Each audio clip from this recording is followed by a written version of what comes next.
suceda eso, ingresa de nuevo. Bueno, buenas tardes, bienvenidos a la clase práctica de la unidad número 11. Nos había quedado pendiente un trabajo práctico de la unidad número 10, B, que referido a los agentes públicos, así que vamos a hablar de eso. Teniendo en cuenta la aparente complejidad que reviste la organización administrativa, voy a compartirles el PowerPoint de la unidad. Vamos a ir viendo algunos puntitos antes de ingresar al práctico, así que no se preocupen por eso. Vamos a hacer primero esa introducción para poder ubicarnos en los temas y luego vamos a contestar el práctico que había quedado pendiente de la unidad 10 y vamos a seguir con la de la 11. Acuérdense que yo cuando comparto el Power no los veo, así que si alguno puede habilitar su micrófono y si alguien hace consultas en la mensajería porque no tiene micrófono al efecto, por favor que alguien que pueda así me las vaya haciendo, porque si no yo no los veo. Si no tengo que volver acá y dejo de ver yo el PowerPoint. Vamos a ver cómo podemos hacerlo para que sea dinámico y quede claro. Bueno, vamos a compartir el PowerPoint. Acuérdense que esto está un poco lento, así que, como siempre, les pido que me tengan paciencia. Mientras tanto, les voy comentando. El tema de la organización administrativa, ¿por qué les digo que puede resultar complejo? Por lo siguiente, nosotros tenemos que tener en cuenta que, como ya hemos visto en las otras unidades, el Estado tiene una estructura en base a la cual se organiza su funcionamiento. Siguiendo el PowerPoint de guía, vamos a encontrar que dentro de esa estructura organizativa, pensemos, por ejemplo, en la administración, el Poder Ejecutivo Nacional, ¿sí? Habíamos visto que encontramos la figura del presidente de la Nación, vicepresidente de la Nación, también desde el 94, esta figura del jefe de gabinete de ministros, después tenemos todos los ministerios, y después también vamos a encontrar entes que son autárquicos, que están descentralizados, y por qué podemos decir o hablar de una organización centralizada o descentralizada. Cuando hablamos de la organización centralizada, imagínense ustedes un círculo que está nucleado por un órgano superior que se denomina órgano jerárquico y del cual se van desprendiendo diversas ramas o niveles de jerarquía u organización. Pensemos, por ejemplo, en el Poder Ejecutivo Nacional. Como les decía, tenemos un presidente, tenemos el vicepresidente. Después podríamos ramificar en cada uno de los ministerios que componen el Poder Ejecutivo Nacional. Después, también dentro de cada ministerio vamos a encontrar subsecretarías, y las figuras que lamentablemente al gobernante de turno le parezca mejor crear. ¿Por qué lo digo de esta manera? Porque ustedes van a observar, por ejemplo, que cuando cambian los gobernantes, cambian las denominaciones de los ministerios. Es muy común ver ministerio tal antes, ministerio denominado de otra manera, y no es solo que cambia su denominación, sino que también cambian sus competencias. ¿Qué son sus competencias? Son las atribuciones o facultades que estos tienen. Por eso les digo que quizás el entramado de la organización administrativa puede parecer complejo, pero desde el punto de vista práctico, no jurídico, por estas cuestiones que se van suscitando. A mí lo que me interesa que tengamos en claro y que sepamos dentro de esta unidad son básicamente dos cuestiones. La primera de ellas es que tenemos que saber qué es la jerarquía, que puede ser definida como una relación jurídica administrativa que vincula entre sí a los órganos de la administración. ¿Y por qué tenemos esta jerarquía o qué es lo que tiende a asegurar esta jerarquía? Como acá ustedes lo están viendo, es una unidad de acción. O sea, es una cuestión interna de una organización que, si bien no puede pretenderse que toda la actividad administrativa de un determinado poder, ente u órgano sea realizada por una sola persona o por un solo estadio. Por eso necesitamos estas desmembraciones, ¿sí?, que también obedecen a cuestiones, por ejemplo, territoriales. Sí necesitamos una unidad de criterio o de decisión. Por eso ustedes van a ver dentro de la Constitución, y ya lo hemos visto, recuerden el artículo 99, hay determinadas decisiones que solamente puede tomar el presidente de la nación. El presidente de la nación, dentro del Poder Ejecutivo Nacional, es el nivel más alto de jerarquía, es decir, que todos los demás dependen de este jerárquicamente. Si tuviéramos que realizar una línea o un árbol jerárquico, vamos a encontrar en la cabeza al presidente de la nación y luego vamos a tener a estos otros funcionarios, como por ejemplo los ministros, que ¿qué hacen los ministros? Toman decisiones más acotadas dentro del ámbito de sus competencias, pero en una porción de conocimiento. Así vamos a encontrar, por ejemplo, el Ministerio de Trabajo. ¿Qué va a hacer el Ministro de Trabajo? Bueno, tomar decisiones competentes únicamente a las relaciones de los trabajadores. ¿Qué va a hacer el Ministro de Salud? Bueno, el Ministro de Salud va a ser el que será encargado de administrar el sistema de salud, de proponer políticas de salud, pero en definitiva, quien va a tomar esas decisiones máximas es el presidente de la nación, ¿sí? Se bifurca la realización del trabajo por una cuestión obvia de que esta no puede ser acoplada en una sola persona, pero vamos a encontrar que si bien el trabajo es desarrollado por estas otras dependencias que se encuentran en un nivel de jerarquía inferior, quien tiene a su cargo la toma de las decisiones más importantes o determinadas decisiones es quien se encuentra en la cúspide de esa escala jerárquica. Espera un momento que voy a volver al PowerPoint a ver si hay preguntas, porque ¿van bien por ahora? Bueno, perfecto. Acuérdense, por favor, si tienen alguna consulta, a alguien que me hable. O si algo de lo que estoy diciendo no se explica. Vuelvo entonces al PowerPoint para que nos podamos organizar y resolver los prácticos. Entonces, ¿esto qué es? Es la jerarquía, ¿sí? Esa línea de jerarquía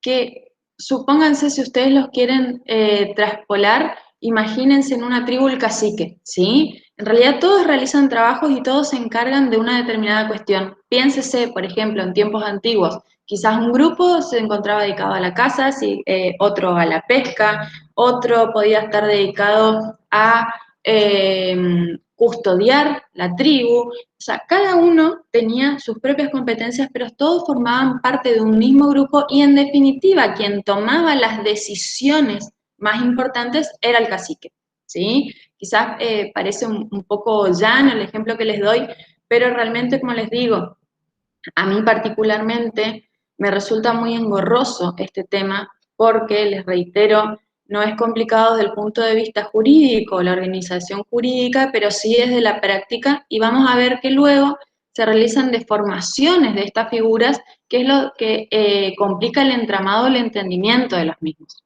Fíjense, si hablamos de jerarquía, ¿cuál es la primera característica? Es una relación entre órganos internos de un mismo ente administrativo, ¿sí? En nuestro caso nosotros hablamos de línea jerárquica dentro del Poder Ejecutivo Nacional.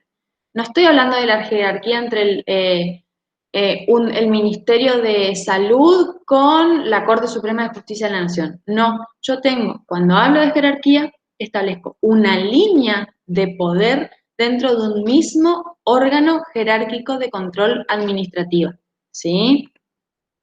Continuamos. Fíjense. Si quisiéramos decir la jerarquía por línea o por grado. La jerarquía por línea, como ustedes la van a ver, es, como su propio nombre le indica, la que desciende desde la autoridad que tiene mayor poder hacia abajo. Y el grado es la posición o la situación jurídica que cada uno de los órganos ocupa en dicha línea. Entonces, quien tiene el mando o ocupa la cúspide de esa línea jerárquica va a estar en un primer grado, quien sigue va a estar en un segundo grado. Si nosotros quisiéramos hablar, por ejemplo, del Poder Ejecutivo, diríamos, bueno, el primer grado es el presidente de la Nación, El segundo grado podrían ser los ministros. El tercer grado podrían ser las secretarías que integran cada ministerio. ¿Me siguen?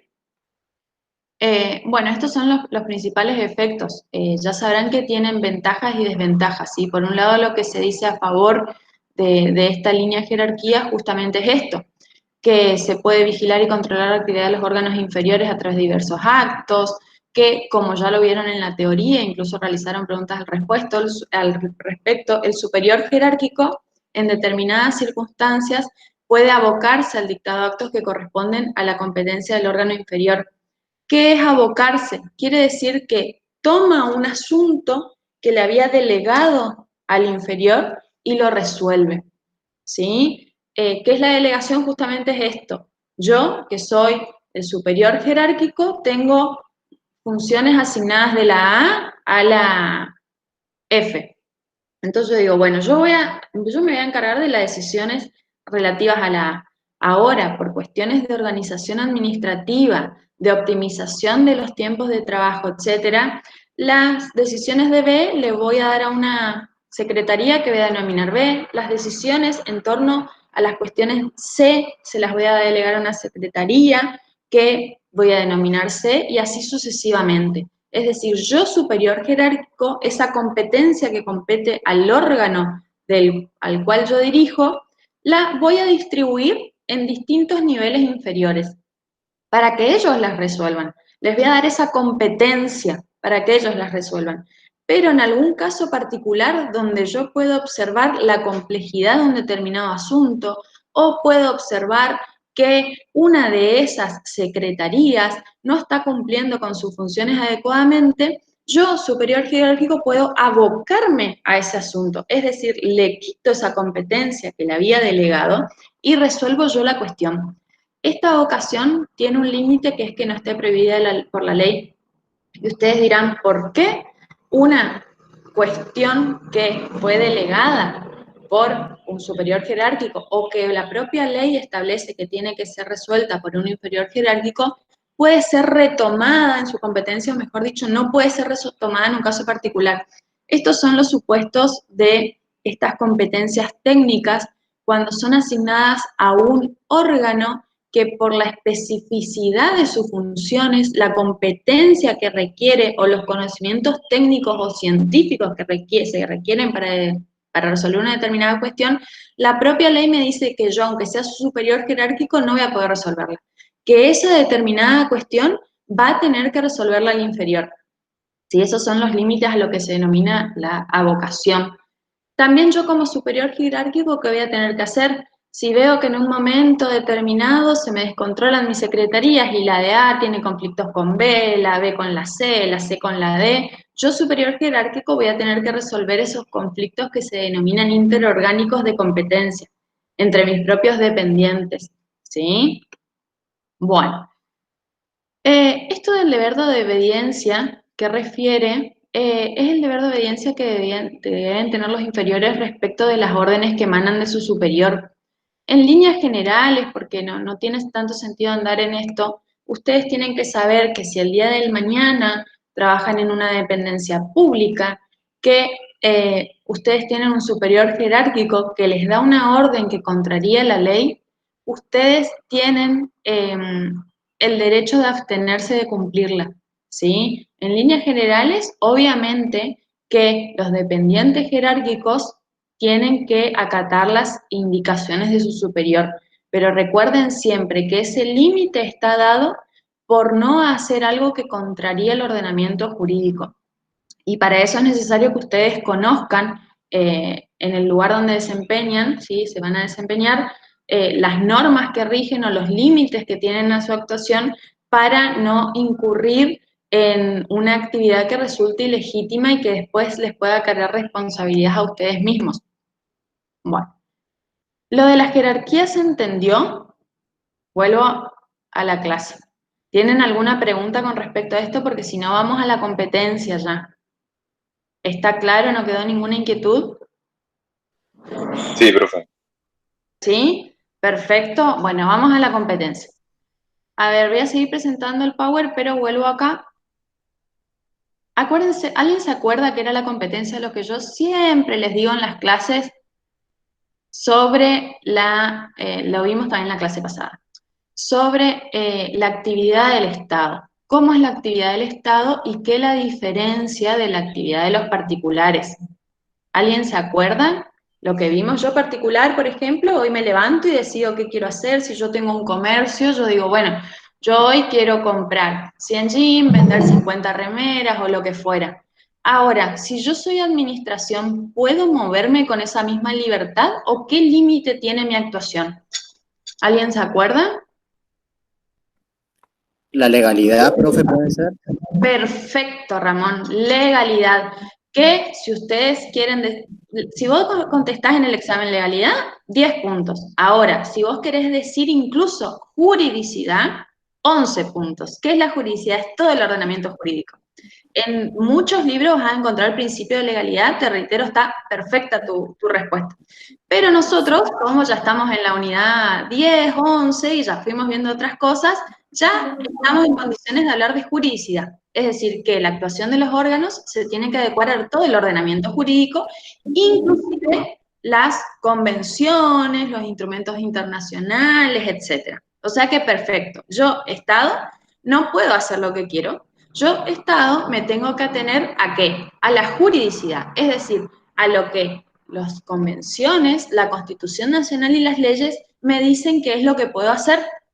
Esto es básicamente la competencia, ¿sí? Es la determinación por parte del ordenamiento jurídico de lo que un determinado órgano o ente puede o no puede hacer. ¿Y con qué lo vinculamos en el ámbito del derecho privado, que creo que ustedes ya habrán visto en otra materia? Con la capacidad. ¿Cuál es, o sea, la capacidad de todas las personas físicas o jurídicas para actuar en determinados actos o hacer determinadas cosas? La diferencia es que respecto de una persona siempre se presume que es capaz. A diferencia de un órgano o ente estatal, en realidad decimos que a contrario censo o por el contrario se presume que es incompetente. ¿Por qué? Porque si no hay una norma que diga que un determinado ente puede hacer algo, no puede hacerlo. Después vamos a empezar con 10.000 teorías respecto a si esa competencia tiene que ser expresa, si esa competencia está implícita, o sea, pero en principio lo que nosotros tenemos que saber que la competencia, ¿qué es la autorización que me da una norma para que yo ente haga algo. Entonces, dentro de organización administrativa, acuérdense siempre, dos principios o conceptos fundamentales, jerarquía y competencia. Vamos a seguir, vamos a guiarnos por la diapositiva. Hablamos de la competencia, lo hemos visto en muchas clases. Acá tenemos otra vez los caracteres. Es objetiva, como les decía, surge de una norma determinada del ordenamiento jurídico.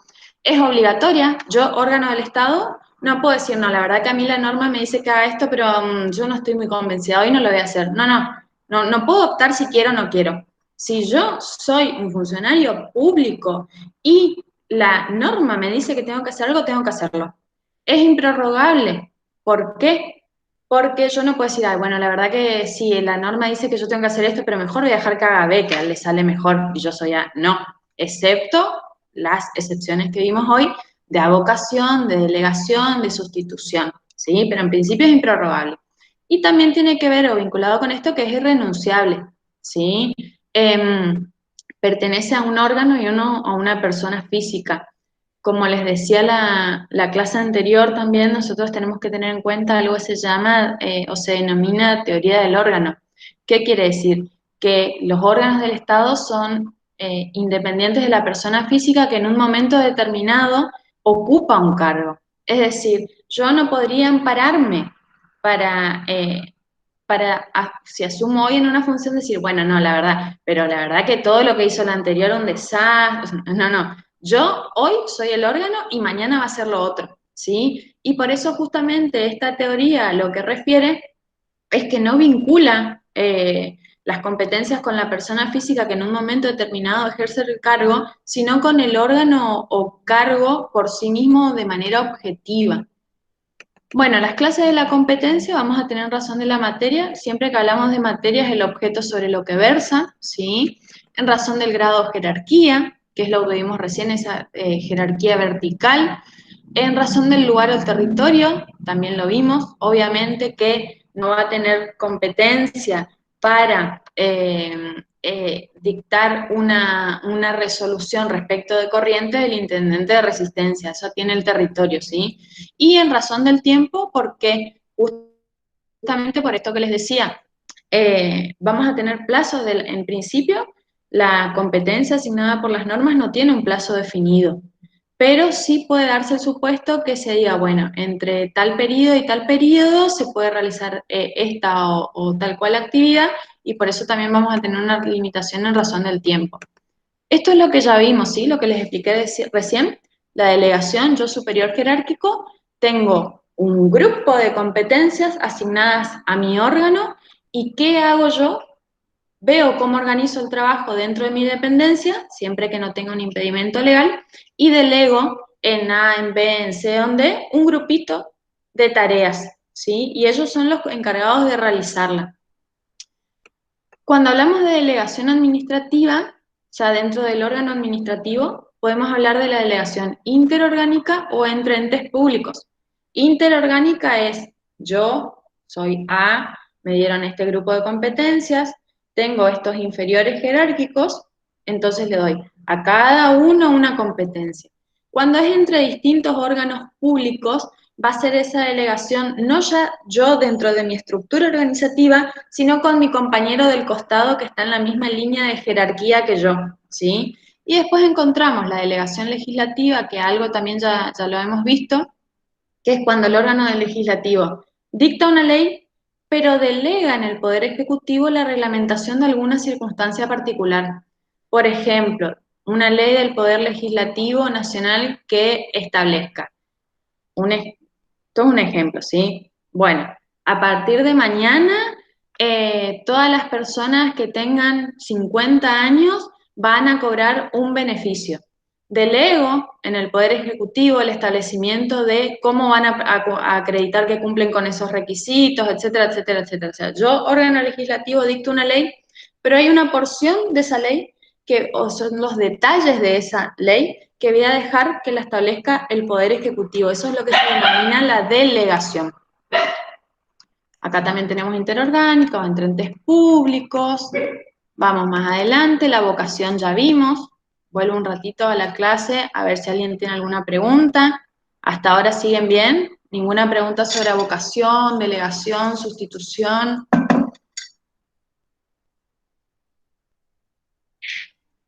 ¿Ninguna? Bueno, seguimos. Fíjense que yo me estoy guiando con el PowerPoint para que a ustedes les sea más fácil la comprensión y porque tenía igualmente pensado basarnos en el PowerPoint en algunas diapositivas para poder resolver nuestro caso práctico.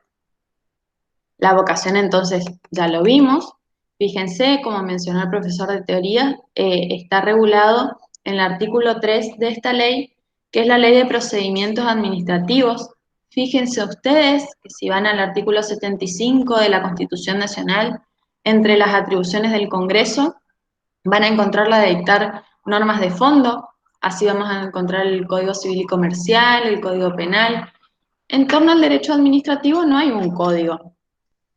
Y eso es por lo cual algunos entendemos que es más divertido, ¿no? Porque en líneas generales todos los días se genera derecho administrativo. ¿Por qué? Porque las autoridades todos los días dictan normas. No tenemos un compendio de normas administrativas. Y entonces justamente eso es lo que, a contrario censo de los que piensan otros, hace que la actividad del administrativista sea más dinámica. Constantemente se está generando derecho administrativo, derecho público, y ustedes lo han visto en todas las unidades que venimos repasando, cómo los hechos que vamos analizando se vinculan con los que podemos ver en el noticiero todos los días. Entonces, esta ley de procedimientos administrativos, si alguien la quiere buscar, es la ley 19.549, es la ley nacional del procedimiento administrativo en la nación.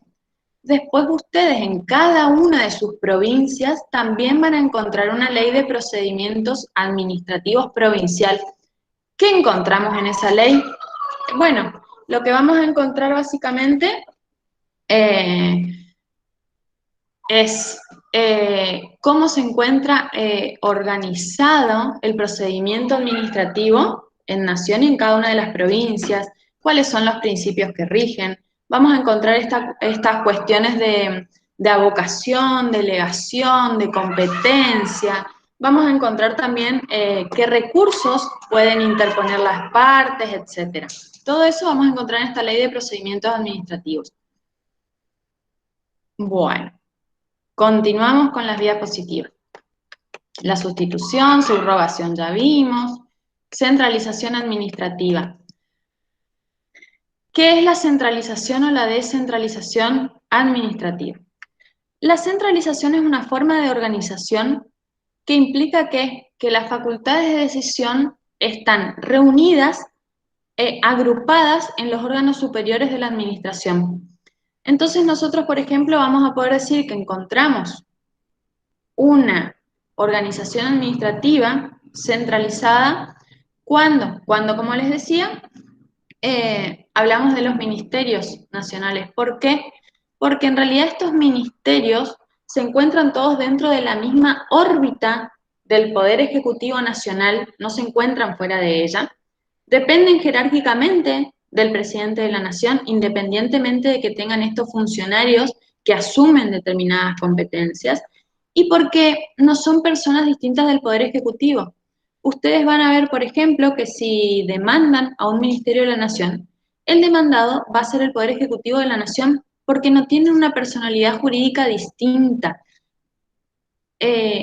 Vamos a imaginarnos que hacemos otra vez un gráfico en el cual tenemos un círculo donde englobamos al Poder Ejecutivo Nacional y ahí adentro van a estar todos estos órganos centralizados de la administración.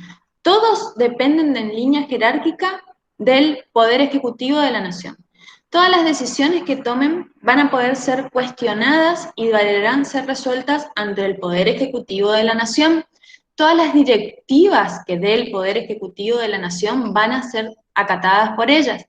Y todos los agentes públicos que se encuentren trabajando en estas dependencias van a ser empleados del Poder Ejecutivo de la Nación, ¿sí? A eso se refiere la centralización. Por otro lado, tenemos la descentralización.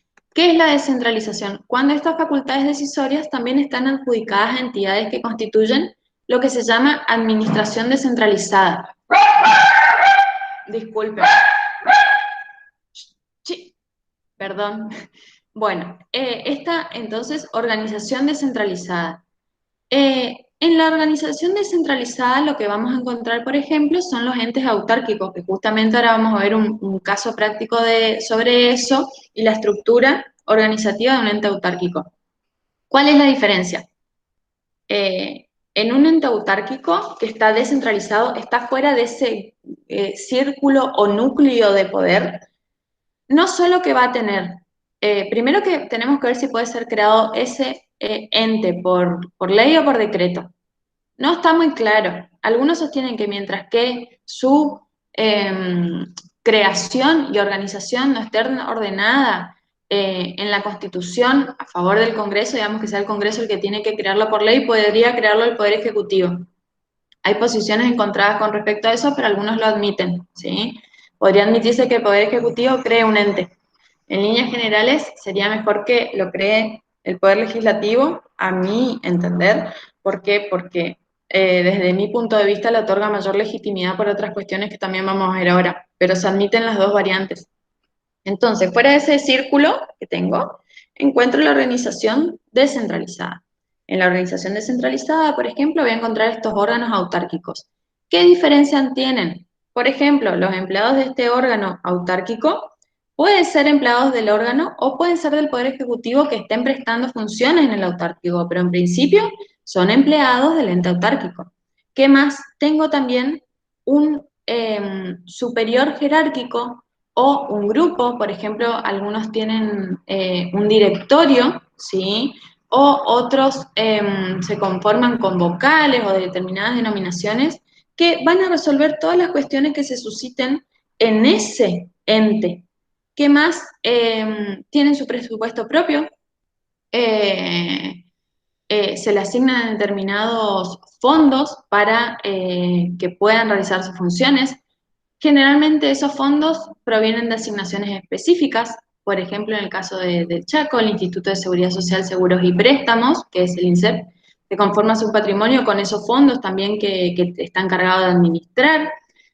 Como les dije, tienen un presidente, tienen un directorio. Las decisiones que toman solo pueden ser cuestionadas ante el Poder Ejecutivo por un recurso que se denomina de alzada, en el cual el Poder Ejecutivo lo único que hace va a controlar si esta decisión se ajustó a la legalidad o no. Y si entiende que no se ajustó a la legalidad, no es que va a decir, bueno, no se ajustó a la legalidad, entonces yo voy a resolver tal cosa. No, miren, ajusten ustedes su decisión a la legalidad. A contrario de lo que podría ser que tiene un control amplio dentro de su propia estructura orgánica. Esto es la descentralización. Y a colación de lo que había, fíjense acá tiene unos ejemplos, por ejemplo, ANSES, autárquicos, lo que les había dicho, no autárquicos, empresas y sociedades del Estado, ahora vamos a ver por qué. Y bueno, el caso más típico de autonomía, que es la universidad. Voy a salir un poquito de acá. Vuelvo a la clase a raíz de una pregunta que había hecho Brian sobre desconcentración.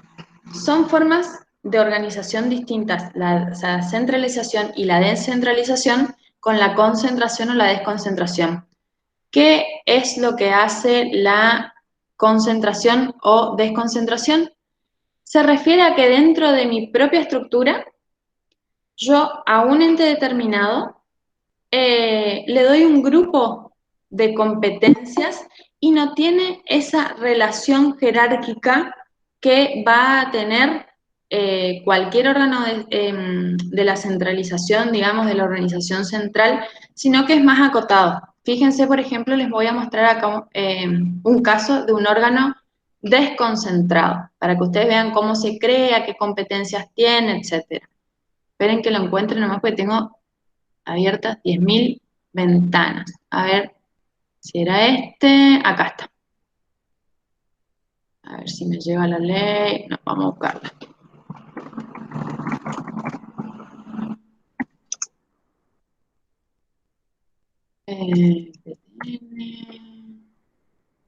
Uy, no, esa es la de riesgo de trabajo. 24.667.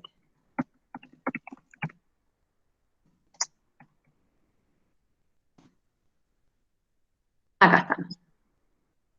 ¿Lo ven? ¿Alguien me puede decir si se ve? Una ley de la Procuración. Sí, se ve, profe. Perfecto, mira, vamos a ver dos cosas acá. Este es un órgano desconcentrado para que ustedes puedan guiarse. Fíjense cómo fue creado. La Procuración del Tesoro de la Nación es el grupo o el cuerpo de abogados del Estado, ¿sí? Todos los estados provinciales, bueno, municipales y el nacional, de acuerdo a diferentes formas que adoptan, tienen un cuerpo de abogados que los representa. En el caso de la Nación, tenemos la Procuración del Tesoro de la Nación. Fíjense, este órgano fue creado por ley, ¿sí? Del Senado y la Cámara de Diputados. Fíjense el artículo 1. El Procurador del Tesoro de la Nación depende directamente del presidente de la Nación. Tiene jerarquía equivalente a la de los ministros del Poder Ejecutivo y ejerce sus competencias con independencia técnica. Esto era algo de lo que les decía hoy. El presidente no podría resolver, decir, bueno, en realidad este asunto lo voy a resolver yo, porque justamente lo que caracteriza a este órgano es la independencia técnica que tiene. ¿Por qué? Porque justamente es un cuerpo de abogados que defiende los intereses del Estado. Fíjense el artículo 2, la Procuración del Tesoro es un organismo desconcentrado del Poder Ejecutivo Nacional, cuya estructura administrativa y presupuesto están contenidos en la estructura y presupuesto del Ministerio de Justicia de la Nación. La PTN no tiene un presupuesto aparte. El presupuesto que le asigne va a estar comprendido dentro de este ministerio. Sus integrantes, funcionarios y empleados, integran la planta de personal del Ministerio de Justicia de la Nación y tienen relación jerárquica y dependencia funcional con el Procurador del Tesoro. O sea, su jefe es el Procurador del Tesoro o Procuradora del Tesoro. su relación jerárquica, su dependencia funcional, si tienen que pedir una licencia no se la van a pedir al ministro de Justicia y no se la van a pedir al presidente de la Nación, la van a pedir a su superior jerárquico, que es el procurador o la procuradora de Tesoro de la Nación. Pero los fondos con que se va a manejar van a venir de un ministerio, del cual ellos dependen. Y fíjense lo curioso, esta ley lo único que hace es crear y establecer eso. Fíjense dentro de las normas que las modifican, vamos a encontrar decretos del Poder Ejecutivo y uno de esos decretos que establece la estructura organizativa de este órgano desconcentrado. Fíjense, apruébase la estructura organizativa. Acá pueden ver, por ejemplo, que ustedes ven, es un organigrama. Fíjense, la línea jerárquica. ¿Quién es el superior jerárquico? El Procurador del Tesoro de la Nación. Después encuentran que estas direcciones podríamos asimilarlas, por ejemplo, si habláramos del Ejecutivo, el Procurador podría ser el presidente y todas estas direcciones ministros, ¿sí? Para que ustedes se ubiquen cómo es la línea. Fíjense, Dirección Nacional de Dictámenes, Dirección Nacional de Asuntos Judiciales, Dirección Nacional de Sumarios, Dirección Nacional de Auditoría, Escuela del Cuerpo de Abogados del Estado y Dirección de Coordinación y Técnica.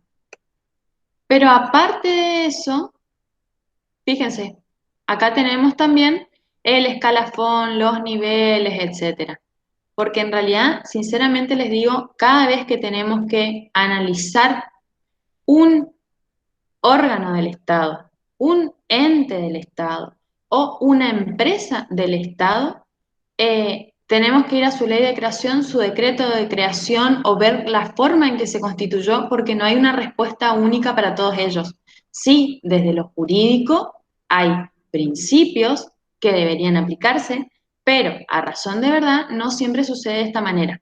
Y vamos a ver que quizás algún ente que se creó por ley, si lo analizamos desde el punto de vista jurídico, vamos a decir la verdad que el presupuesto que le asignaron no coincide con la forma que supuestamente tiene, y estas son situaciones que se plasman en la vida real. Por eso, cuando ustedes analicen una empresa, una sociedad del Estado, un ente o lo que fuera, tienen que tener en cuenta todos estos principios que hablamos de centralización, de descentralización, de jerarquía, de competencia, de presupuesto, de dónde saca los fondos para poder funcionar. Pero además, en cada caso particular, vamos a tener que recurrir a su ley de creación, a su decreto de creación, ver su estructura orgánica, ¿sí? ¿Se entendió esto? ¿Les quedó alguna consulta o duda? Porque si no, vamos al práctico.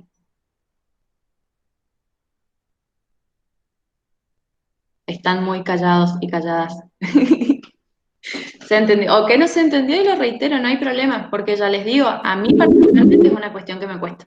Que me costó entenderla y bueno, y siempre mi recomendación es analizar desde estas bases que vimos y después en cada caso particular. Ramón, ¿vos querías decir algo?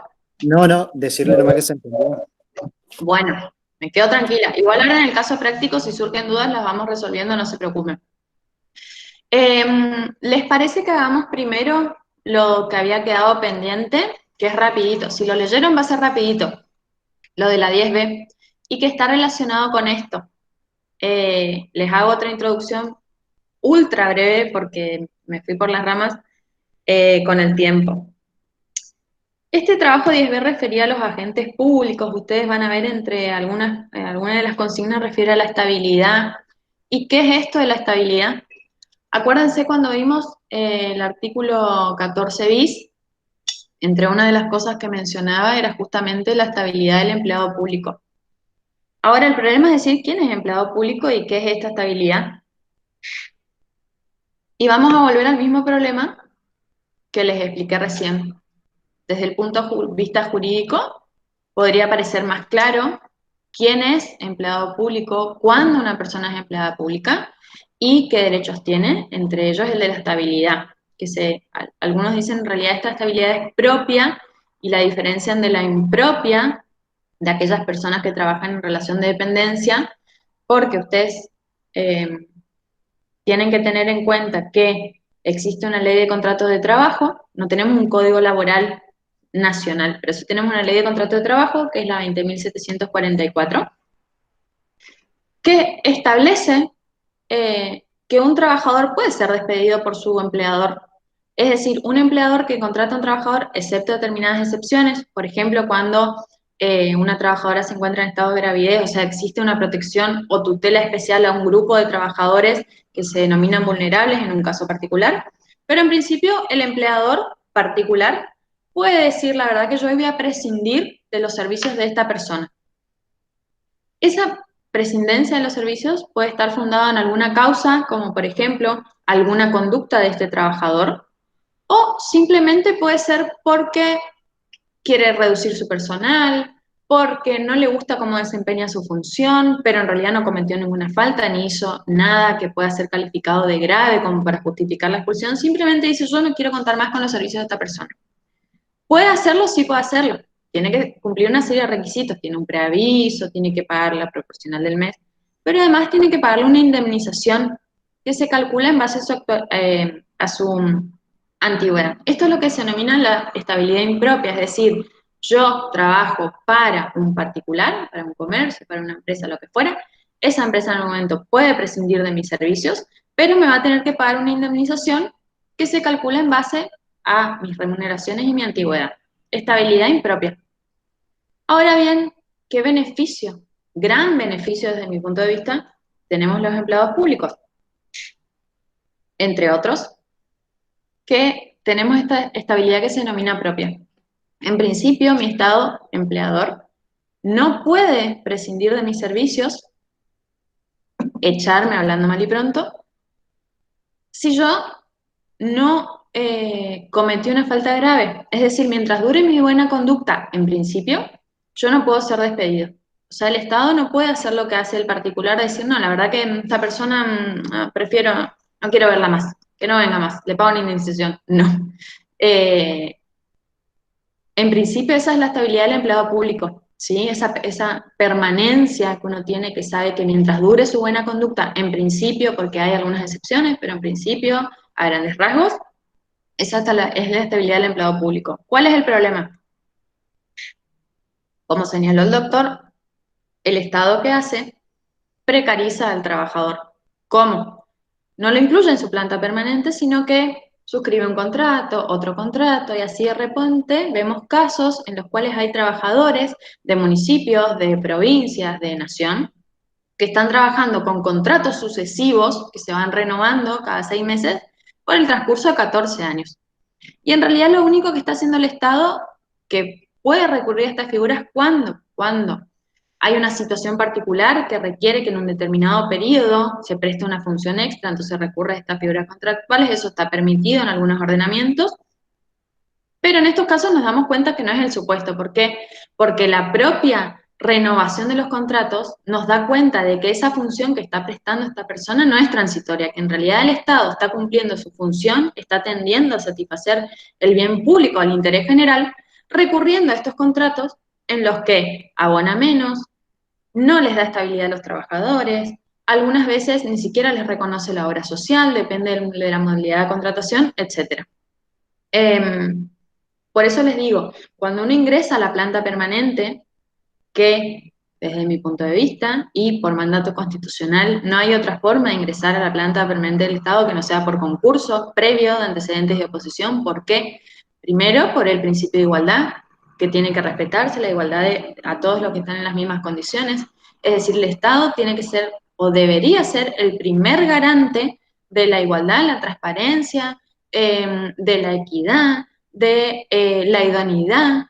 El Estado necesita cubrir su planta con personas que sean idóneas, que se capaciten. ¿Por qué? Porque no podemos ver la estabilidad únicamente desde el lado de vista del empleado. Ay, bueno, yo la verdad que ingresé a la planta permanente del Estado, así que ahora me duermo en mi silla y no hago más nada. No.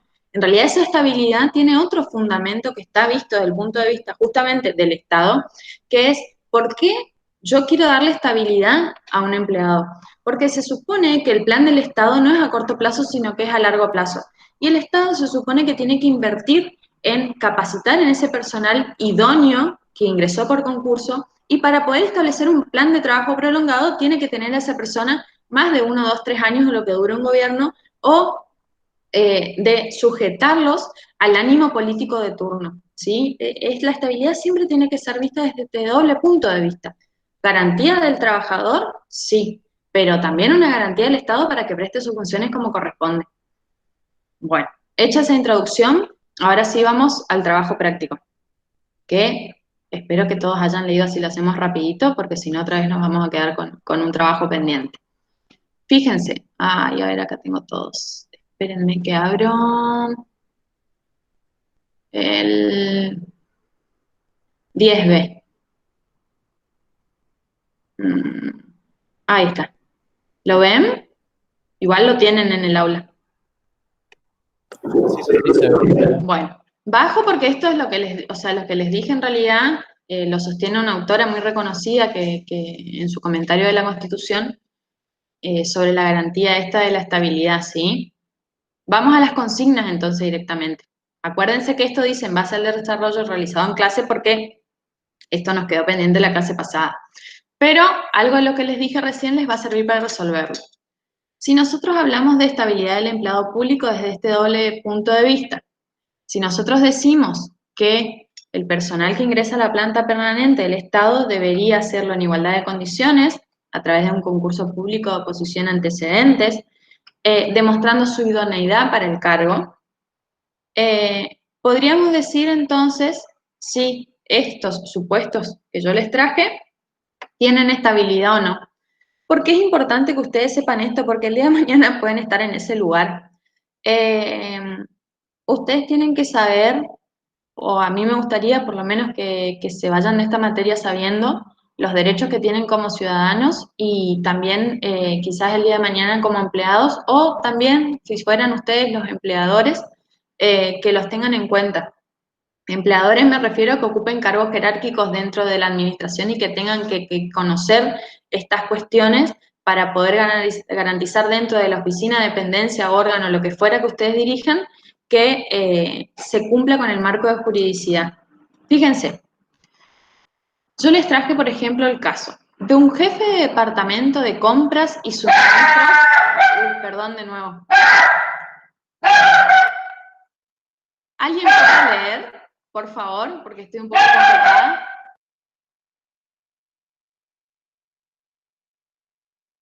¿Los ítems leemos? Sí, Lucas, gracias. Si pueden leer las consignas y las vamos contestando. Gracias. Jefe del Departamento de Compras y Suministros del municipio de Resistencia, designado por concurso de oposición y antecedentes. Contratado de... Disculpa, vamos por uno, ¿sí? ¿A ustedes les parece que esta persona tiene la estabilidad propia del empleado público conforme a lo que vimos recién o no?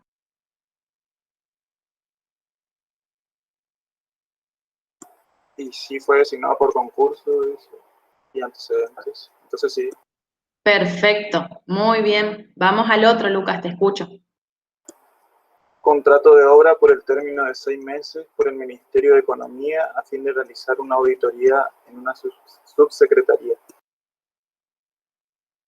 ¿Qué les parece? Este contratado solo por 6 meses para una función específica que va a durar ese lapso. ¿Estarían parados para esta garantía o no? Perfecto, Cristian, no. Muy bien, también Brian y Lara, perfecto, no. Sigo yo ahora que está calmo por el momento. Si ustedes ven que se descontrola el ruido, por favor, sigan. El asesor de un diputado nacional, ¿qué les parece? ¿Que están parados por la estabilidad o no? Sí, pero es hasta que dure el mandato, ¿no es cierto? Claro, entonces no tiene esta estabilidad. Estos Ah, son ok. los que se No, denominan entonces. el personal de gabinete, Brian. El personal que viene con el funcionario y se va con el funcionario. O se va antes de que se vaya el funcionario, ¿sí? Ustedes van a ver los asesores de diputados y senadores, sin hablar de los casos de que después van siendo asesor de otro y terminan en la planta, digamos. Estamos hablando del deber ser, ¿sí? Yo lo que quiero inculcarle para que ustedes el día de mañana lo ejerzan es el deber ser. Un asesor de un diputado nacional no tiene estabilidad. Dura lo que dura el funcionario en el cargo y también este funcionario puede separarlo del cargo antes sin ninguna consecuencia. ¿cuál es el beneficio que tiene esta persona? Primero, que no accede por concurso, o sea, su idoneidad no tiene que demostrarla más que al funcionario que lo elige. Y segundo, que generalmente los montos de estos tipos de contrataciones son mucho más elevados que lo que les corresponden a un personal de planta permanente. Sí, esa es otra cuestión. Entonces, un asesor de un diputado, personal de gabinete se denomina, no tiene estabilidad. Ahora, una empleada de planta permanente que accedió al cargo de administrativa en la Secretaría de Desarrollo Social sin previo concurso, desde el deber ser, ¿tiene estabilidad o no? No. Bien, Brian, en principio no debería tenerla. ¿Por qué? Porque no accedió de la forma en que establece la Constitución. Esto les hago a modo de aclaración para que ustedes tengan en cuenta nomás. En algunos supuestos se les ha reconocido estabilidad, en otros no. ¿Por qué? En algunos casos se les reconoció porque, ¿qué pasa? Esto que les digo, se va al gobierno de turno, designa personal de planta permanente a todos los Por la empleados. antigüedad se puede reconocer. Una de las cosas es la antigüedad, Brian. Muy bien. Eso es a veces lo que tienen en cuenta los tribunales. La antigüedad. Otra cosa que tienen en cuenta los tribunales es, si viene la administración y dice, esta persona no tiene estabilidad porque no entró a concurso. Bueno, vos, administración, llamaste a concurso. Generalmente, ¿qué pasa dentro de la administración central o descentralizada? No llaman a concursos, directamente no hacen los concursos, ¿sí? Entonces, quizás vos que ingresaste a la planta permanente, no por concurso, te designaron, estás hace 10 años en tu cargo, te capacitaste, no tenés sanciones disciplinarias, no tenés ningún tipo de otra sanción, también sería un poco, si queremos decirlo, injusto o contrario también al mandato constitucional que la administración, bueno, pero vos no entraste por concurso. Bueno, pero ¿quién tiene que llamar a concurso? ¿Yo, administrado, tengo que pedirte que vos llames a concurso o vos tenés la obligación de hacerlo? O sea, son variantes, por eso les digo, en principio para mí esta persona no tiene estabilidad, pero ustedes pueden encontrar fallos judiciales donde también se analizan todas estas cuestiones y que en algunos supuestos la Corte Suprema ha dicho, bueno, la verdad que esta persona sí está hace 6 años, todo lo que vos quieras, pero no tiene estabilidad y le reconoce una indemnización como asimilándolo a un empleador privado.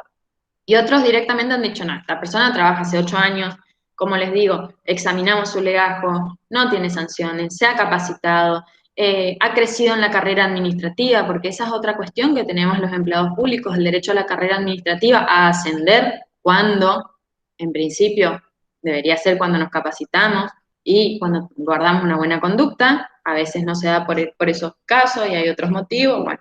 Pero en principio, esta persona, como les digo, en principio, desde el deber ser que nosotros estamos analizando, no tendría estabilidad.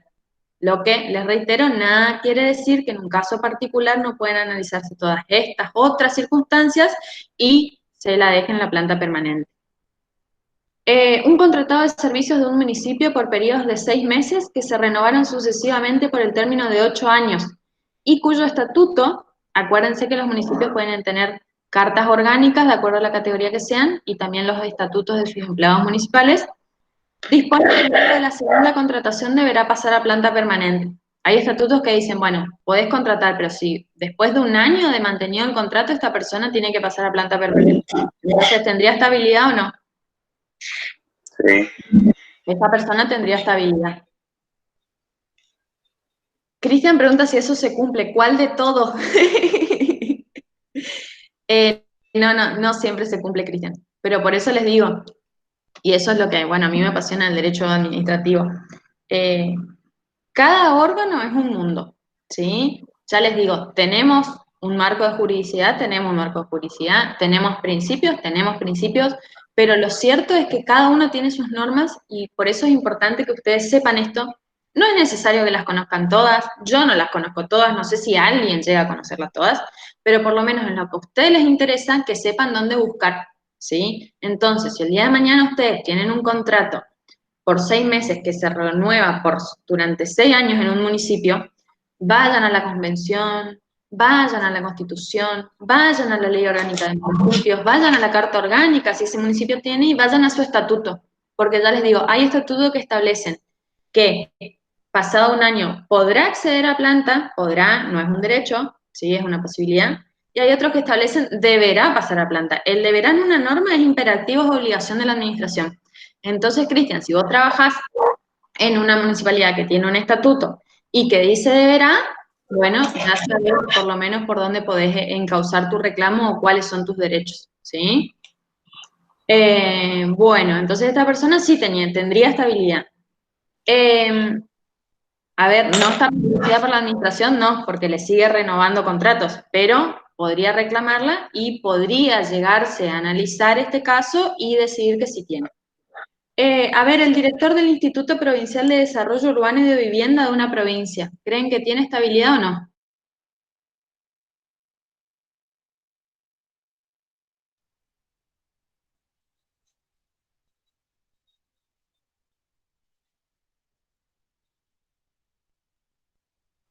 Acá tenemos dos por el sí. A ver si alguien dice que no. ¿Todos van por el sí? Bueno, acá en realidad tenemos que hacer una distinción.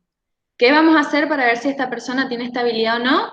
Irnos a la ley provincial del empleado público, irnos al estatuto del empleado público, etcétera, y seguramente ahí, o a la propia ley del Instituto Provincial de Desarrollo Urbano, y ver qué dice. Esta persona puede ser que tenga o que no tenga. En principio, todos los cargos jerárquicos de los órganos autárquicos o descentralizados son elegidos por el funcionario que asume, ¿sí? A ver, si yo fui designada por un gobernador como directora del Instituto Provincial, ¿por qué no establece que se acceda a un concurso, ¿sí? Si son este tipo de cargos, como los ministros, por ejemplo.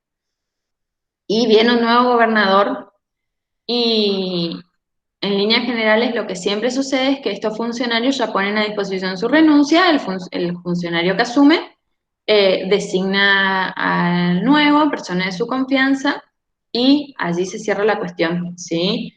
Entonces, en principio, ya les digo, vamos a tener que analizar cada norma en particular, pero en principio, los directores, presidentes, etcétera, de estos órganos autárquicos o descentralizados no tienen estabilidad, son como los ministros, ¿sí? Los designa el gobernador o el presidente o lo que fuera, y luego se van con el mismo. Serían como un personal asimilable al de gabinete en este sentido.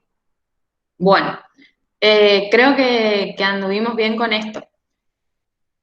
Sean sinceros si leyeron el punto B del caso o no. Para ver si lo explico, podemos ir directamente a las preguntas. El ministro de Relaciones Exteriores que exoneró a un embajador extraordinario en situación de retiro. ¿Lo leyeron o no? Con sinceridad, para que sirva la clase. Sí. ¿No? Bueno, listo. Bueno, vamos a hacer un breve resumen. Pero la próxima lean, porque yo lo que quiero es que podamos dar todo en clase y por ahí se nos va la hora. Bueno, ¿qué pasó? En resumidas cuentas, ustedes después lo leen en detalle en su casa. Este era un embajador que tenía la particularidad de que fuera de su horario de funciones diplomáticas, tenía una vida que quizás no hubiera sido la recomendable para un embajador en el exterior. ¿Por qué? Porque, como ustedes saben, todos los funcionarios diplomáticos tienen un séquito, diría yo, de personal, tienen choferes, residen, bueno, en una vivienda, tienen personal de servicio, etcétera, etcétera. ¿Qué pasó? Aparentemente este embajador se descontrolaba un poco, como les digo, fuera de su horario de funciones. Entonces, citaron como testigos a todas estas personas que sabían cuáles eran sus movimientos, digamos, los detalles de su vida. ¿Y qué hizo? El ministro de Relaciones Exteriores lo exoneró. ¿Se acuerdan que cuando hablamos de los empleados públicos vimos los tipos de sanciones a que pueden ser sujetos? Apercibimiento, llamado de atención. ¿Sí? Generalmente se da el apercibimiento cuando uno llega tarde reiteradas veces. Por ejemplo, algunas normas establecen que hasta 3 llegadas tardes o tardanzas es o procede a una aplicación de apercibimiento, un llamado de atención. Ahora, si yo llego tarde 10 veces, me van a suspender probablemente por determinados días, puede ser con o sin goce de haberes, generalmente sin. Ahora, si yo reincido en una falta o cometo una falta más grave, puedo ser sujeto de las dos sanciones más graves, que son cesantía y exoneración. ¿Cuál es la diferencia entre una y otra? Cuando a mí me cesantean, me expulsan de la función que estoy cumpliendo, pero si luego se llama otro concurso, lo que fuera, yo puedo volver a ingresar a la administración. En la exoneración yo no puedo volver a ingresar a la administración y también puede conllevar la pérdida de algunos derechos generados durante la relación laboral. Esa es la diferencia entre cesantía y exoneración.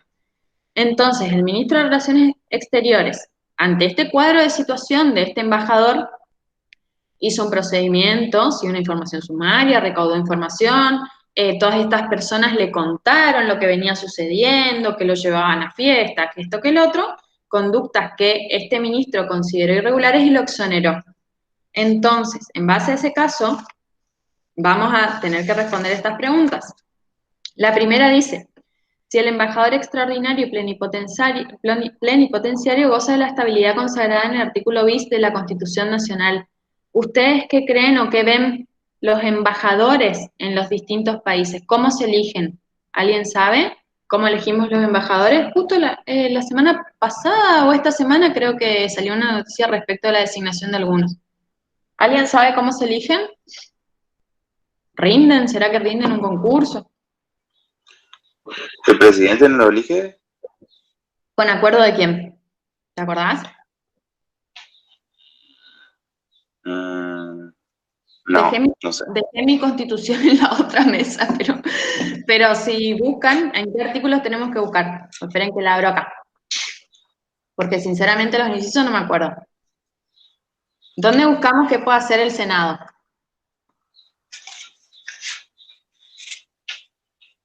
Esto quiero que me digan de memoria. Eso, miren, creo que es lo único que les voy a pedir de memoria. ¿En qué artículos está? En las atribuciones del Ejecutivo, del Legislativo, del Poder Judicial. Ejecutivo 99, Legislativo 75. El 75, ¿qué dice de los embajadores? Uno de los últimos incisos me parece que era.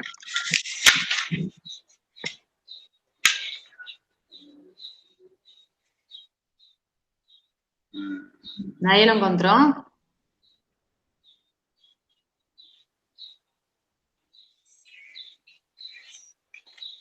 Miren, fíjense. Vamos primero por orden, el 99, inciso 7. El presidente, ¿qué hace? Nombre y remueve a los embajadores, ministros plenipotenciarios encargados de negocios con acuerdo del Senado. Por sí solo nombre y remueve el jefe de gabinete, bla, bla. Entonces, según el presidente, ¿sí?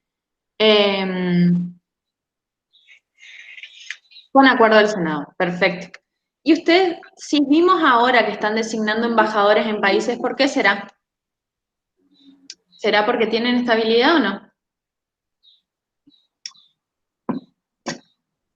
¿El gobernador de Chaco de dónde está embajador? ¿Saben dónde? ¿Nadie vio la noticia? Está en Paraguay. Es embajador argentino en Paraguay. Entonces, ¿qué les parece? ¿Tiene estabilidad? ¿El embajador dura en su función hasta que está en condiciones de jubilarse o se porta mal, o será que se puede designar otro? ¿Qué pasa generalmente? ¿Qué pasa generalmente con los funcionarios que hacen campaña para un gobernante? ¿Dónde terminan? Si no están dentro. Digamos, si no los quitan, no se podían llegar a jubilar. Se pueden jubilar, Francisco, sí. En realidad yo lo que apuntaba es si duran en sus funciones desde que por ejemplo, un embajador se lo designa a los 24 años y sigue hasta los 70, ¿tiene esa estabilidad que no lo podemos mover más una vez que es designado embajador o no? Ah, no. ¿Qué creen? ¿Qué les parece? Y el gobierno lo puede cambiar, digamos. Lo pueden cambiar, ¿sí? Bueno, entonces, en principio no estaría amparado por esta estabilidad del empleado público. Fíjense el caso, ¿a qué autoridad se encontraba subordinado el funcionario? Acá hablamos de jerarquía. ¿Dentro de qué ministerio fue el que lo exoneró? O ministro, mejor dicho. ¿Qué dice al principio del caso? ¿El ministro de qué? De Relaciones Exteriores. Perfecto, entonces me da la pauta de que si el ministro de Relaciones Exteriores lo exoneró, hay una línea de jerarquía entre los embajadores y el ministro de Relaciones Exteriores. ¿Sí? Ahí ya podemos identificar jerarquía. También podemos identificar competencia. Podemos decir, el ministro de Relaciones Exteriores tiene competencia para exonerar a embajadores. ¿Sí? Y ahí ya estamos dentro de dos principios de la organización administrativa, jerarquía y competencia. Muy bien. Esta es muy particular, pero en realidad estaba apuntada a que ustedes la resuelvan con las obligaciones que están en el PowerPoint, porque el inciso C dice, considera que el mismo desatendió una obligación atinente a los agentes públicos y cuál. Para saber si desatendió una obligación tenemos que saber cuáles son sus obligaciones, ¿sí? Entre las obligaciones de los funcionarios públicos o deberes, una de ellas es la buena conducta. ¿Por qué les digo que esto es una opinión muy personal? Porque desde mi punto de vista podría haber incurrido en una vulneración de este deber o en un incumplimiento de su deber, pero evidentemente para el tribunal que resolvió el caso no, porque decidió que la exoneración había sido ilegítima porque los actos descriptos habían sido realizados dentro de ámbitos privados y en consecuencia no podrían ser calificados como mala conducta del embajador. Lo dejo a su criterio, pero esto fue lo que resolvió el tribunal. Y la D, esta también era no tan personal, pero en realidad estaba relacionado para que ustedes puedan vincularlo con cuáles son las responsabilidades que tienen los funcionarios públicos. ¿Alguien se acuerda en qué tipo de responsabilidad puede incurrir un funcionario público? ¿O cómo se clasifican? Si yo llego tarde a mi trabajo, esa responsabilidad, ¿cómo será? ¿Será penal? ¿Será civil? ¿Será administrativa? ¿Qué les parece? Si yo llego tarde. Sería administrativa. Perfecto, Brian. Podría decir que es una responsabilidad administrativa, ¿sí? Ahora, si yo, funcionario público, incurro en un delito de malversación de fondos, porque en realidad me envía Nación, soy de provincia, me envía Nación unos fondos con asignación a la construcción de viviendas y yo las desvío para hacerme un quincho con pileta en mi casa. ¿Qué responsabilidad es esa? ¿Incurro en delito o no? Penal, sí. Entonces estoy dentro de la responsabilidad penal, ¿sí? Ahora, si yo soy chofer de un funcionario, mi función es justamente trasladarlo de un acto político a otro y en un traslado tengo un accidente de tránsito y produzco un perjuicio para ese auto oficial. ¿Cómo será mi responsabilidad? ¿De qué tipo? Si usted tiene un accidente de tránsito. Civil. Muy bien, civil. También puedo incurrir en otro tipo de responsabilidad. Y en esto, por ejemplo, los tribunales de cuentas lo que hacen es, si mi conducta Eso ya también... depende si la persona que se accidentó, puede ser en un choque, estuvo alcoholizado o con droga, ahí pasa de ser civil a penal, ¿no? Y tampoco estás...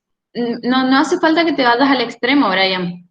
Fíjate, si yo te digo, como chofer, tengo un accidente que fue por mi negligencia, yo pasé un semáforo en rojo, o yo iba a exceso de velocidad, sin incurrir en algo tan extremo, como en los ejemplos que vos mencionaste, se me hace un juicio de responsabilidad también patrimonial, porque si mi conducta produjo un perjuicio al erario público, yo voy a tener que devolverlo. Esos fondos yo voy a tener que reintegrarlos.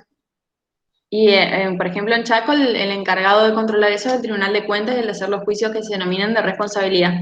¿Sí? O sea que también podría tener responsabilidad administrativa, aparte de la civil. Bueno, entonces, este caso únicamente, o esta pregunta era solo para que nos ubiquemos en qué tipo de responsabilidades puede incurrir un funcionario público, que ustedes contestaron muy bien.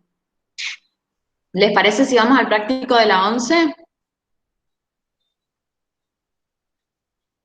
Cristian, esto último, por ejemplo, suponte el caso se da en accidentes de tránsito cuando fue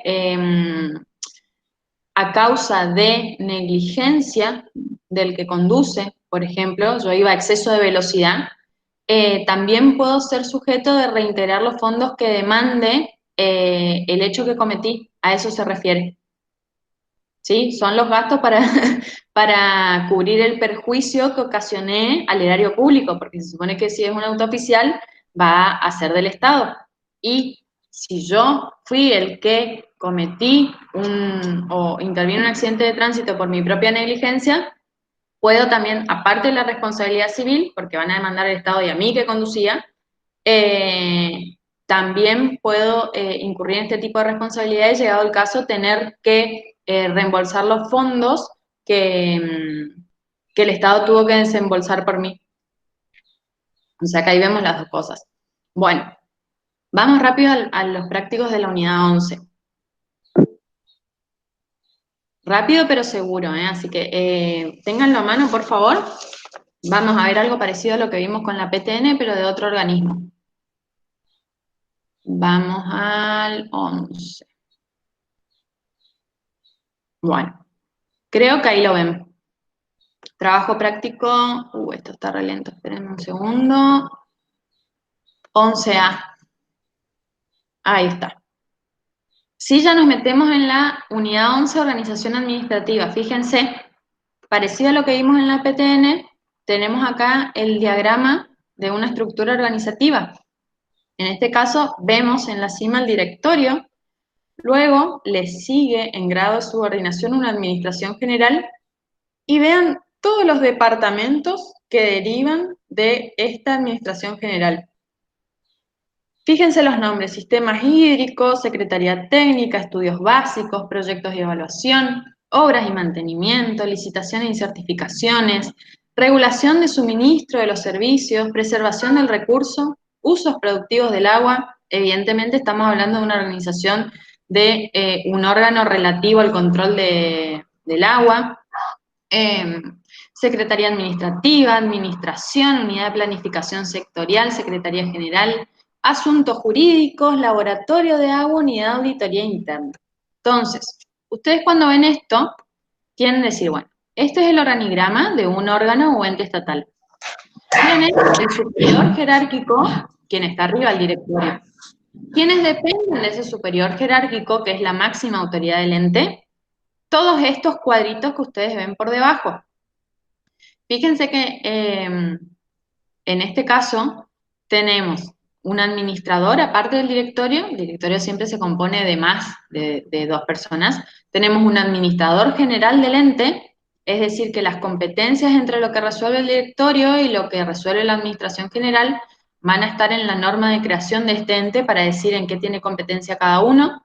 Y después tenemos todos estos cuadritos, que son dependencias, que integran esa organización administrativa y que a su vez seguramente van a tener un jefe por cada una de estas áreas y personal a su cargo. Ese es el organigrama. Ahora, vienen las preguntas en base a esto, fíjense. A partir de la imagen arriba consignada pueden observar un organigrama de una institución estatal. Yo, como lo tengo impreso, se los voy a dejar compartiendo en el organigrama, ¿sí? Porque en base a eso vamos a resolver las preguntas. Y les voy a leer las preguntas. Fíjense, la primera que nos dice. Entonces, esta estructura gubernamental, juntamente con las funciones y acciones de cada uno de los cargos, fue aprobado por decreto. Decreto, acuérdense, proviene del Poder Ejecutivo, sea nacional o provincial. Corresponde a un ente autárquico creado por una ley. Si me dice ente autárquico, yo tengo que inmediatamente pensar que está fuera de esa esfera que depende de la administración central y lo ubico afuera. Está dentro de la organización descentralizada.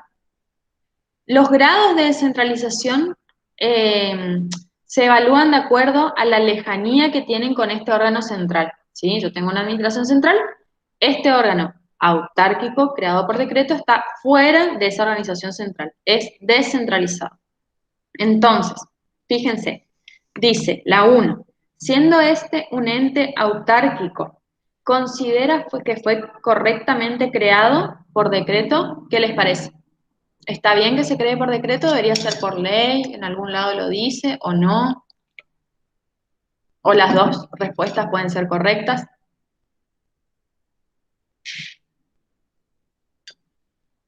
¿Alguien Y tiene? es que no había dicho que era conveniente que se por decreto.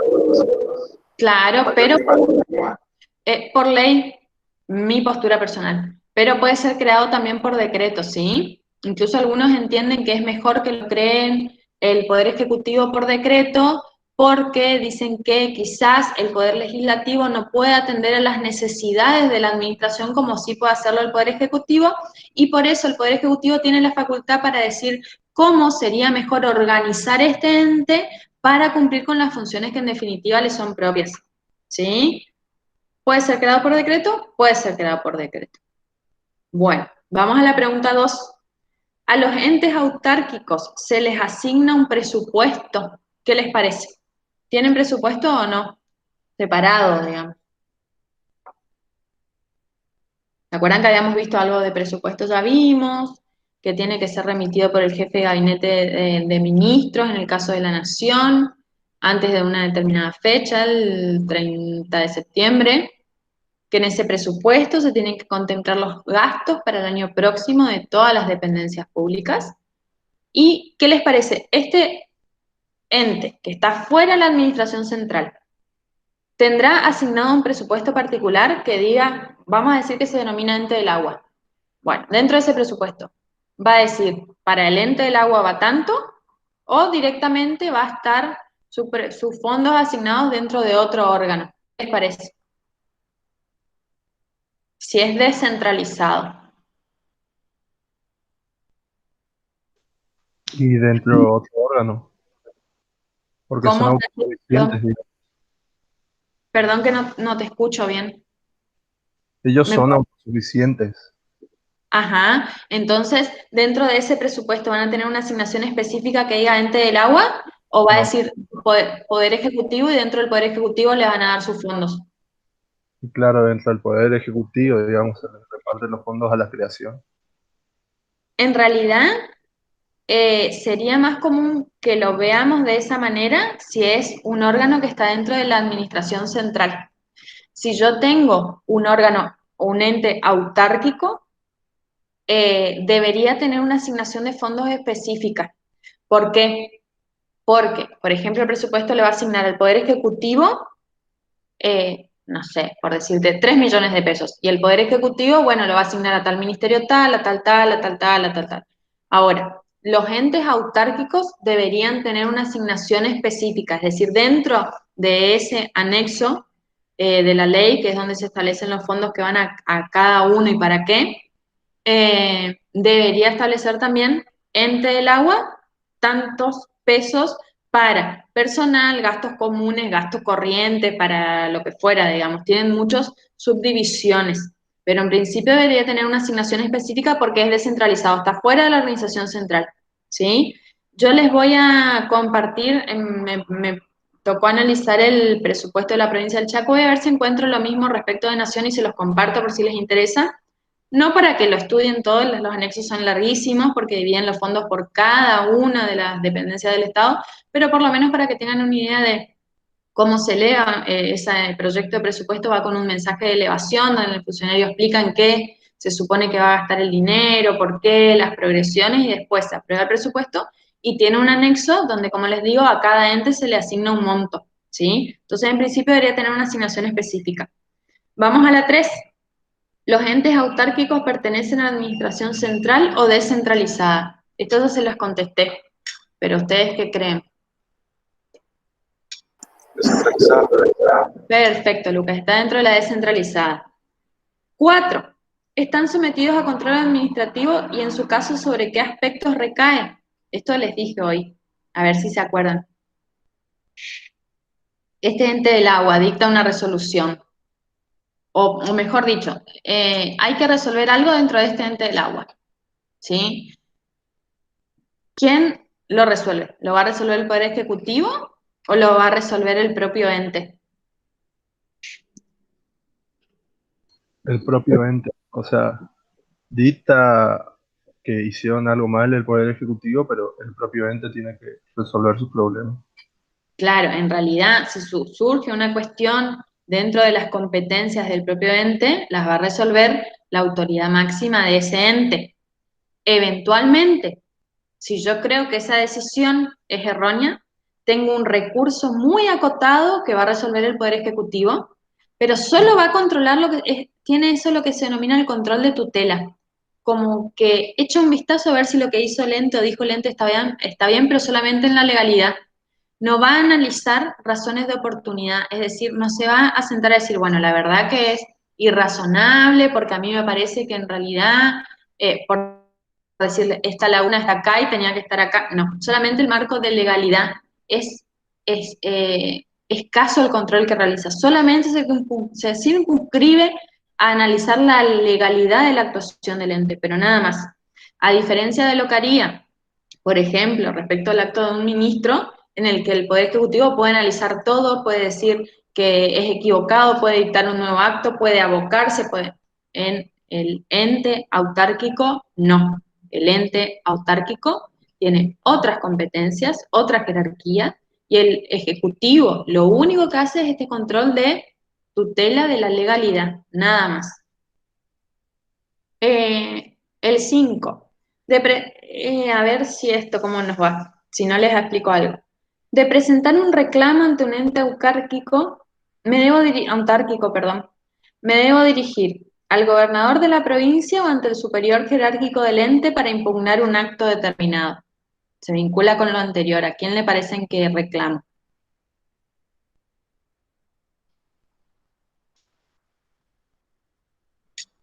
Lo contestaron recién.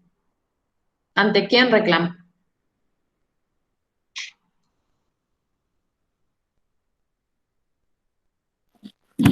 ¿Ante el superior jerárquico del ente, profe?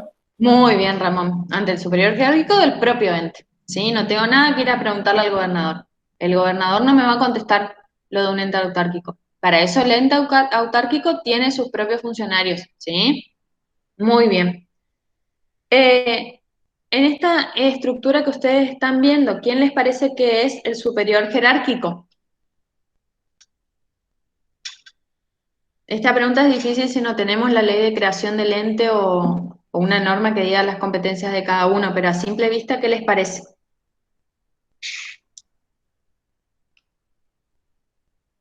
¿Será el directorio o, esperen que vuelva a la Filimina? Va, a la Filimina, no al trabajo. ¿Será el directorio o será el administrador general, el superior jerárquico?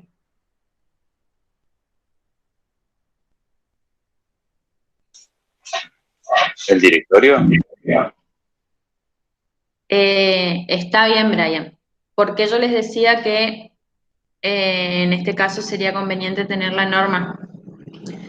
Porque el directorio tiene, generalmente encontramos así directorio y un administrador, cada uno tiene diferentes funciones, ¿sí? Generalmente el directorio es el que nombra al personal, el que aplica sanciones, el que toma determinadas decisiones, pero hay otras cuestiones que son delegadas al administrador general, ¿sí? Entonces, ¿por qué nosotros necesitamos ver la norma? Como siempre les digo, cada vez que queremos analizar un ente u órgano, tenemos que ir a su norma de creación. Porque quizás para la administración, fíjate, tenemos el directorio y después el administrador general. El que se ocupa de todos los asuntos de la administración es el administrador general. O sea que podríamos decir válidamente que el superior jerárquico de las cuestiones administrativas generales es el administrador general.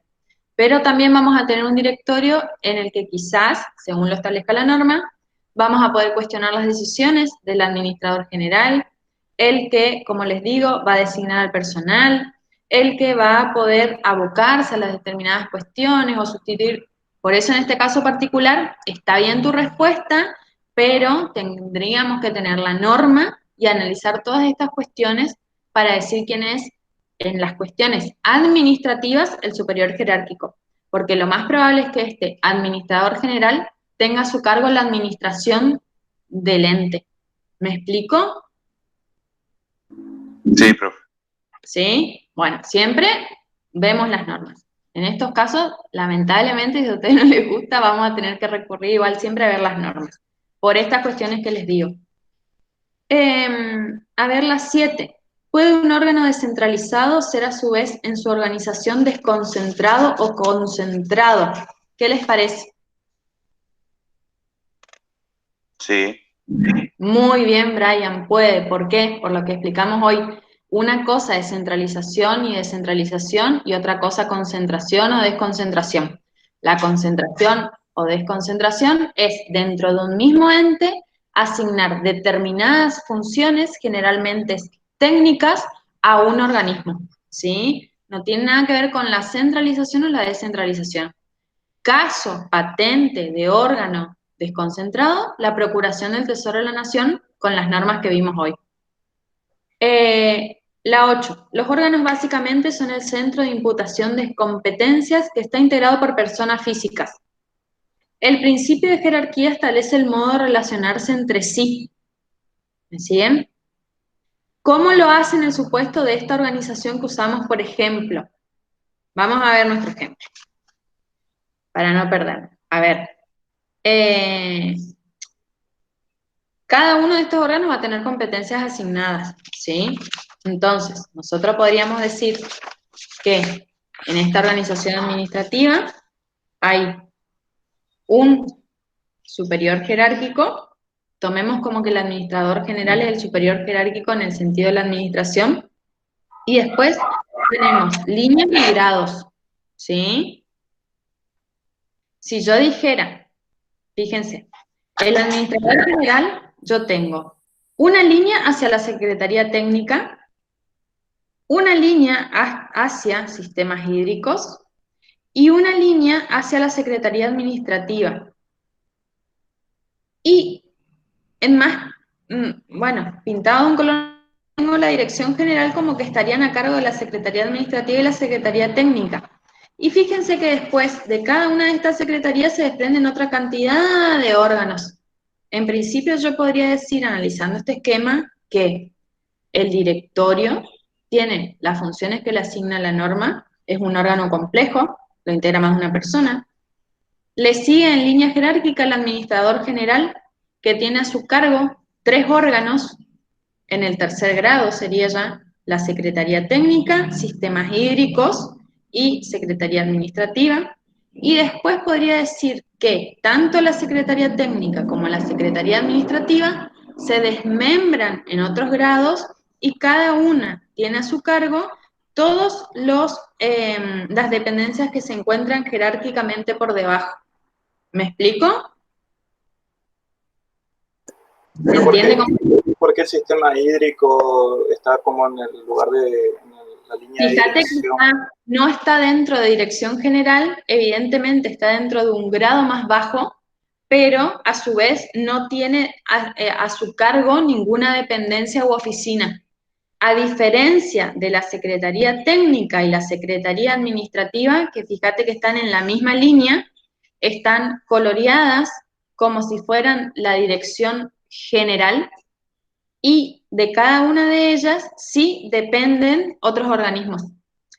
¿Por qué podría estar este organigrama así? Porque, vuelvo, nosotros tendríamos que analizar la ley, pero seguramente las competencias de la Secretaría Técnica, excepto en lo específico de su área, serían iguales en nivel de jerarquía a las competencias de la Secretaría Administrativa. ¿Me explico, Lucas? Sí, Están en la misma línea de jerarquía, pero cada una de ellas tiene funciones distintas y a su vez tiene órganos que dependen de cada una de ellas. Ah, ok. ¿Sí? Bueno, creo que terminamos con el A. Si les parece, vamos rápido al B.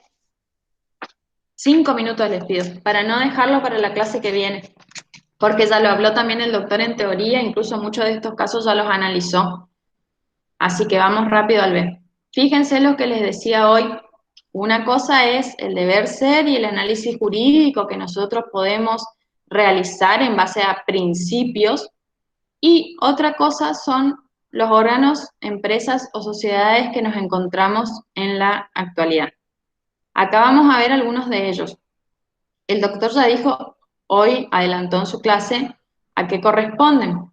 Fíjense, la organización administrativa, esto es lo que hoy les mencionó de las privatizaciones que se dieron en una época de nuestro país. Fíjense, durante la década de los 90 del siglo pasado, el Estado traspasó las empresas y sociedades del Estado al sector privado a través del proceso de privatizaciones previsto fundamentalmente en la Ley 23.696. Así, la ley autorizó al Poder Ejecutivo a privatizar, otorgar en concesión o liquidar empresas o sociedades cuya propiedad pertenece total o parcialmente al Estado Nacional y hubiesen sido declaradas sujetas a privatización. Todos estos procesos o procedimientos, ahora vamos a ver cuando analicemos estos casos de empresas o sociedades del Estado, ¿cuál es el problema de esto? Desde mi punto de vista. La inseguridad jurídica, ¿sí? ¿Por qué?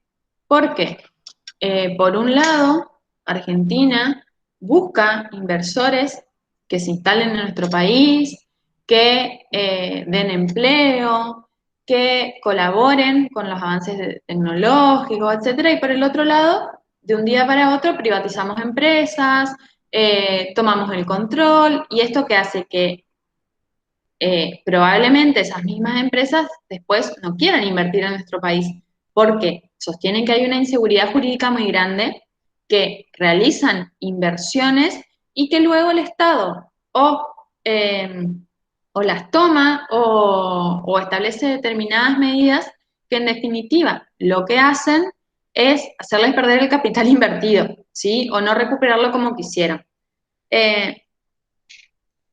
Entonces, lo que vamos a ver acá es el caso de numerosas empresas o sociedades y nosotros vamos a tener que analizar cuál es su naturaleza jurídica. Fíjense, tenemos Correo Oficial, ENARSA, ARSAT, Agua y Saneamientos Argentinos, Aerolíneas Argentinas e YPF. Yo tomé algunas de ellas para que nosotros podamos ver primero. ¿Qué les dije hoy respecto de las sociedades, empresas o entes? Para saber cómo se componen o qué son, a qué tengo que acudir. Puedo decir en líneas generales, bueno, yo sé que esta empresa es de tal manera por esto, por esto, por esto, o qué tengo que mirar para ver cuál es la constitución de esa empresa.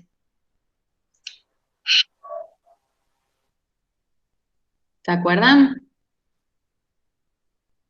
¿El Código Civil? El Código Civil nos va a dar una pauta de las personas, Brian. Cuáles son personas privadas y cuáles son personas públicas. Código Civil y Comercial, yo voy a encontrar un artículo específicamente respecto a eso. Pero en el caso de empresas o sociedades voy a tener que ver también las leyes o normas de creación o de constitución, ¿sí? Fíjense, por ejemplo, el caso del Servicio Oficial de Correo.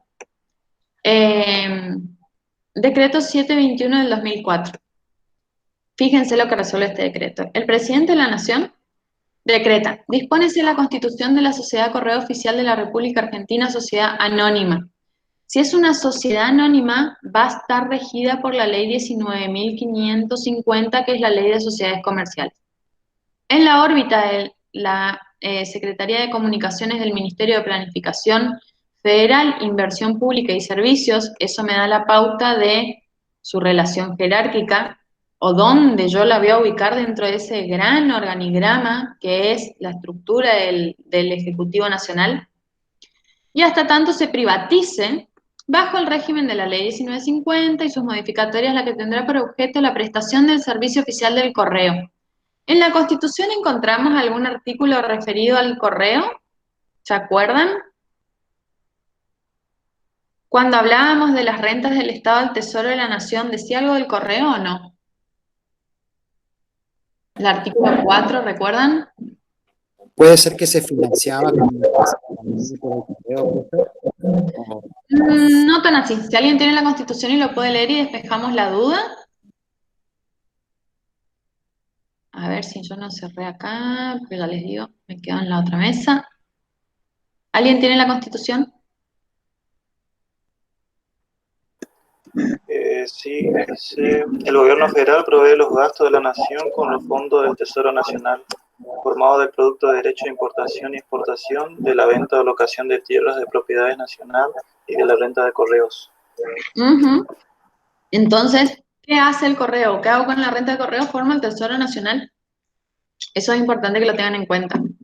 Fíjese entonces, este correo, si yo leo el artículo 2 que me dice el 100% del capital de la sociedad que se crea por el artículo precedente pertenecerá al Estado Nacional, componiéndose de la siguiente manera. El Ministerio de Planificación Federal, Inversión Pública y Servicios será el tenedor del 99% de las acciones, el Ministerio de Economía el 1%, ¿sí? Bueno, después voy a encontrar otras normas referidas a esto. Ese es el correo. Fíjense, les quiero mostrar otro caso importante, YPF, no específicamente ninguna norma, sino un fallo judicial en razón de YPF. Yo no sé si ustedes se acuerdan, habrá sido en el 2015, se promovió una acción por el acuerdo de Chevron y YPF, en el cual se quería conocer información respecto a este acuerdo. Se la habían denegado argumentando que eran empresas privadas, etcétera, que eran cuestiones reservadas. Fíjense lo que les dijo la Corte. A ver, ¿dónde lo tengo? Justinani, Rubén. Eso pasó con la expropiación, ¿no es cierto? No fue la expropiación, Brian, o yo no lo asocio a la expropiación, fue en un momento determinado, fíjate, año 2015, vamos a los principios del fallo, ¿ves? Acá rechazaron la acción de amparo iniciada por Rubén. Esta persona lo único que quería saber era una copia de un acuerdo de inversión, ¿sí? Fíjate, no era una expropiación. Copia íntegra del acuerdo del proyecto de inversión que la sociedad había suscrito con Chevron Corporation para la explotación conjunta de hidrocarburos no convencionales en Neuquén. O sea, esta persona quería acceder a esa información. Hay una ley de información pública nacional, hay leyes de información pública provinciales y establecen que todos los órganos del Estado tienen que brindar la información pública, aparte ni hablar de las convenciones, ¿sí? Pero fíjense lo que analizó la Corte en este caso. Luego de la naturaleza jurídica, la complejidad de la creación por ley, después un decreto del Poder Ejecutivo. Ay, esperen, que me perdí en el considerando. Fíjense, luego de analizar todo ese entramado de normas, ¿qué dijo la Corte? Que se podía sostener sin dudas que YPF es uno de los sujetos que por encontrarse bajo la jurisdicción, fíjense, del Poder Ejecutivo Nacional, está dentro de la órbita del Poder Ejecutivo Nacional, se encuentra obligado a dar cumplimiento a las disposiciones del decreto, bueno, un decreto muy viejo que regía en el ámbito de la Nación respecto al acceso a la información pública. Fíjense, considerando es esclarecedor, que a una idéntica solución se arribaría si por hipótesis se pretendiera desconocer el rol que el Poder Ejecutivo Nacional desempeña en la operatoria de la sociedad demandada. Ello es así, ya que en otros antecedentes la Corte sostuvo que aun cuando la persona a la que se requiere información no revista carácter público o estatal, se encuentra obligada a brindarla si son públicos los intereses que desarrolla y gestiona. ¿Sí? Fíjense acá más abajo cuando habla de la actividad que desempeña YPF.